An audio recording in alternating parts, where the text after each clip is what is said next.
Hi, I'm Jeremy. Welcome to our farm and house in progress, Cornucopia orchards. Now that we're done with insulation and drywall, at least for some time, thank goodness, it's on to the next big step, which is mudding and taping. But I'm also outside bemoaning the fact that there is so much that needs done on the farm. Hey girls.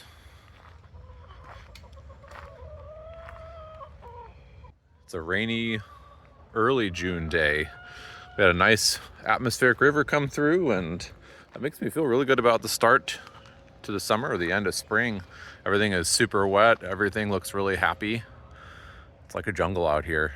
And I've been thinking about all of the stuff like this, a great example that I tend to start project-wise. You know, I've got all kinds of stuff that's just waiting on me to get going, get done with the house so we can get started on the farm. We have this shop space here, future shop, and at least I'd like it to be a parking pad. And money-wise and time-wise, I just don't have time to deal with it yet. So I started it, but it doesn't finish. We've got all kinds of debris along the side here and equipment that would be stored in the shed. And, you know, I intend on turning this whole side into, you know, essentially additional driveway parking space and widen up this road, make it more usable in here, and another project.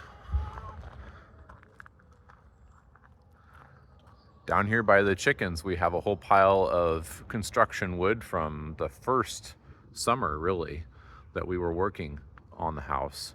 And eventually, that's either getting, you know, chipped up because hardly any of it's painted, none of it's really PT. PT will get probably garbaged. The rest of it will either get chipped or burned or allowed to rot, but not here. We have this mower that I need to get welded, you know, cleaned, welded, and restored so that we can use it for a while at least. I need to get this working or take it in and have somebody else get this working because we're going to have some wood later this year for sure. Need to get those two older pieces of equipment serviced. That one in particular in the back there needs to have parts made or ordered if I can figure out what it is. And then there's the rest of the farm, you know. I mean, this area down here is at least finished out the way I'd like it to until we start farming. Up here, I still have a tree or two that needs removed and it needs plowed through. And then, you know, that forest over there, I gotta brush it out, take down select trees, you know, do the logging I'm gonna do and get that all seeded in with grass or grass clover or whatever we're going to use. Long story short, there's so much at all times that needs done on a farm, and you know, right now I can't even get to more than just the real basics of it because we have the house and I'm getting keen to have this done. I do love getting to walk down my little short commute to the house every day. There's all of this stuff too that needs cleaned up. This whole area here by the shop is one giant project. We're gonna be turning this into flattened parking, and it's gonna come down and slope down into the road here. And then this, of course, is gonna be, you know, bed, and this whole area here is gonna be reworked landscaping wise. It's going in between us and neighbors. I have some new neighbors here. Last neighbors sold, and I'd like to have a nice big fence, keep the deer out, and just to delineate the two properties better because we're right next to them. And then it's getting planted in all along this stretch for their privacy and ours. We're sure making progress on the house now. Let me show you where we're at. Well, that side's done, including in there. This side over here is done, including in there, all the way down. Which effectively means that the only thing left before we can start putting in that base layer first stop of mud, filling any little gaps and any broken pieces of drywall, which there are one or two up here. The only thing that's left before that, we just got to get the screws all cinched in, and then we have to get the area cleaned up.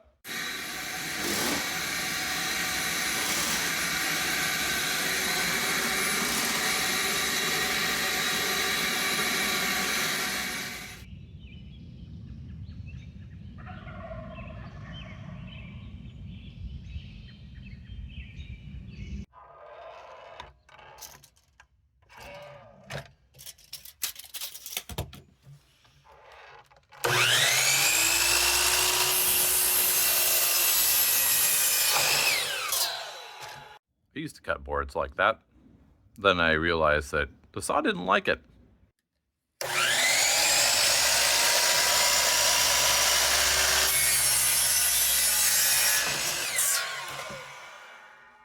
So I'm up in the master bath, taking a little break from the very last bit of drywall and doing a project that could be done now, could have been done later. I'm choosing to do it now, so there you go. We're putting in another base for, this time, a bathroom vanity double sink, so 2 sinks and a centerpiece. It's just over 8 foot, and that's the master in our house. And I'm cutting in this base because, again, we're tall people, and I don't like having to lean over even with my long arms in order to reach, below the faucet. And I've had to do that for most of my life. So super simple stuff. This is less than 24 inches, and we're going to be putting 3/4 on top of it. So I'm not worried at all about this from the standpoint of these bracer pieces here being in a particular spot. If I was going with a thinner ply, I would make sure that they were on the joints. This particular one, I'm gonna go ahead and put on a joint because it's easy. That one's close, it's just that way of it. So there's one cabinet, 2 cabinet, 3 cabinet. Now you'll notice I've got an extra piece in here. That's to hold this together and to stiffen it up. Downstairs, I also put a crossboard. We'll just see how it feels. And I may or may not do that.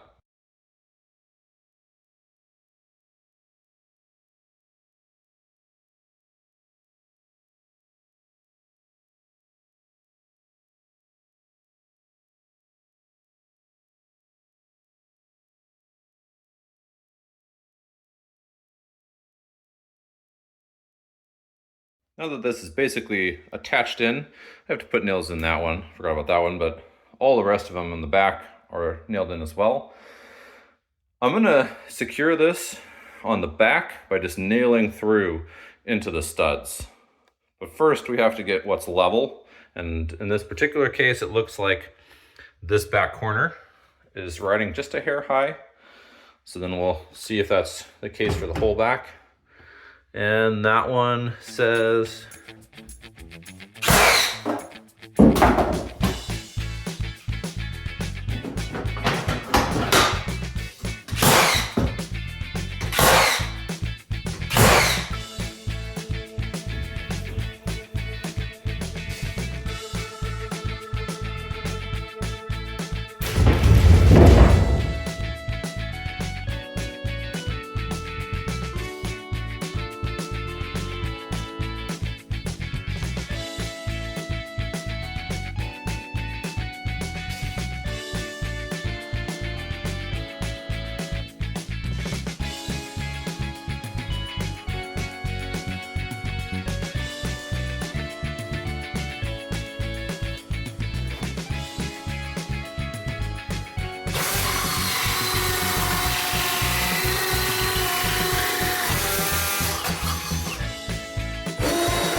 good news here is that I am not in the mood to drill holes that are too small.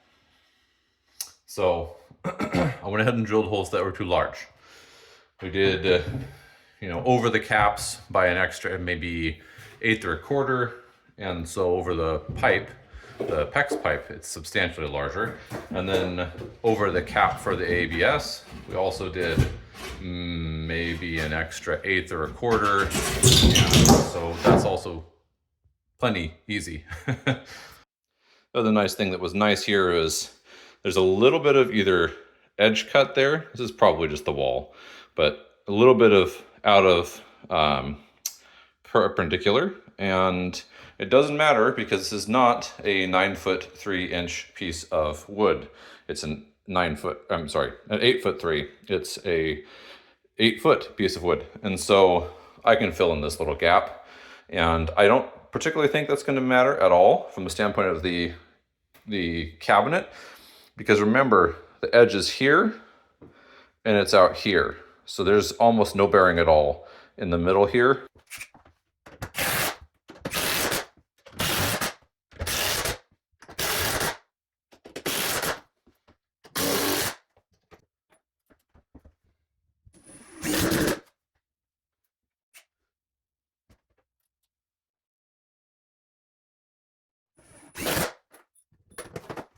Just that last little piece needs added.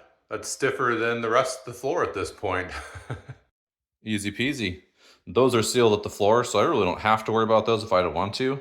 Got my register. That will need trimmed back just the hairiest hair once I have the exact depth of the kick plate, which is probably, I think they're 3/16 or something like that. I don't think they're a full quarter, but we'll find out.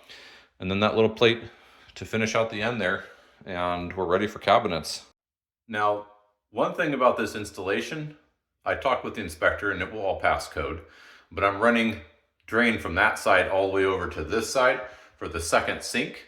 And I did bring up the hot and cold supply through the center cabinet. The center cabinet is not drawers, so that shouldn't be a problem. It'll just be at the very back. And if it worried me, I could put in a board or something across just to protect them from people pushing things to the back and bumping it.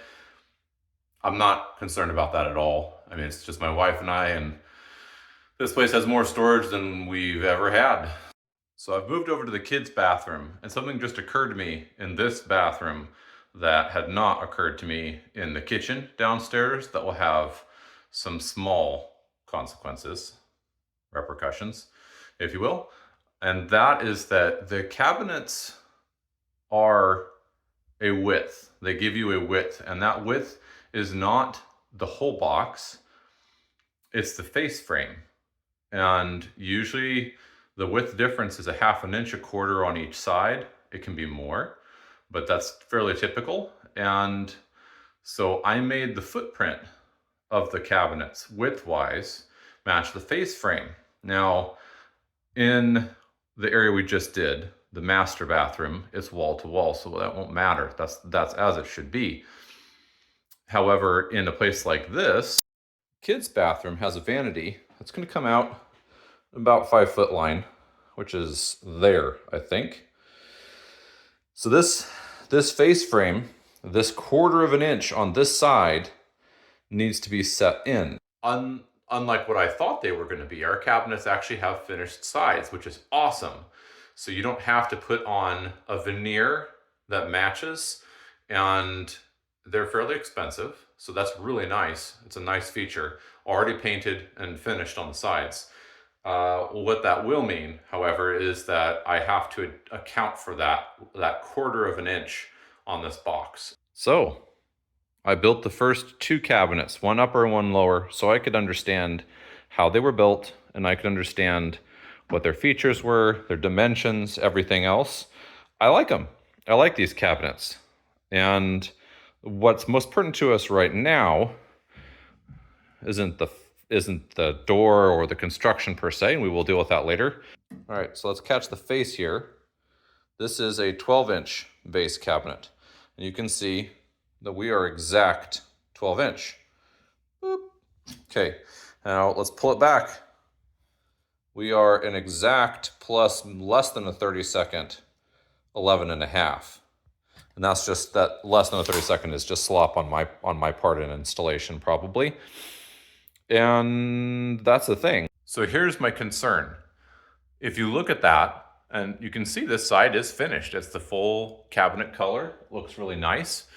And I don't have to put a veneer on. And what that means is that down here at the bottom, this toe kick, I want to wrap on those exposed sides for consistency. It's gonna act like a baseboard trim, and it's gonna go all the way to the wall. And so I need to subtract that overhang and make sure that's built into the base, because otherwise it's not gonna flush. And again, you can see that's a quarter of an inch. And just in case you are wondering, yes, the top of that trim piece, that kick plate, is finished. However, the piece that I got that is the built-in toe kick, which is another thing that a lot of cabinets don't have and that I actually really liked on this, and then I've built it into our plans. But the top piece there, in the little bit that's exposed, is not painted. It should be a very easy thing for me to touch up. I am buying a touch-up kit, super small spot, not worried about it. Yeah, check it out. See, it comes with a finished plate there, and I think that's amazing. And in our particular case, that toe kick that we're getting will actually lap up over that pre-finished kick plate on the bottom by a small amount, because remember we have these raised boxes, and so that toe kick is going to cover that space on top of the flooring, and then it will cover over, and so you'll have a little bitty edge, but I think that's an excellent way to finish this out. Meow. What's up, Doc? I put that in a fence so you can't have it.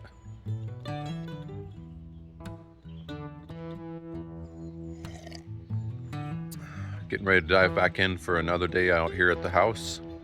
I hope you enjoyed this video, and if you did, think about sticking around. Hit the subscribe button if you'd be so kind, and we'll see you next time.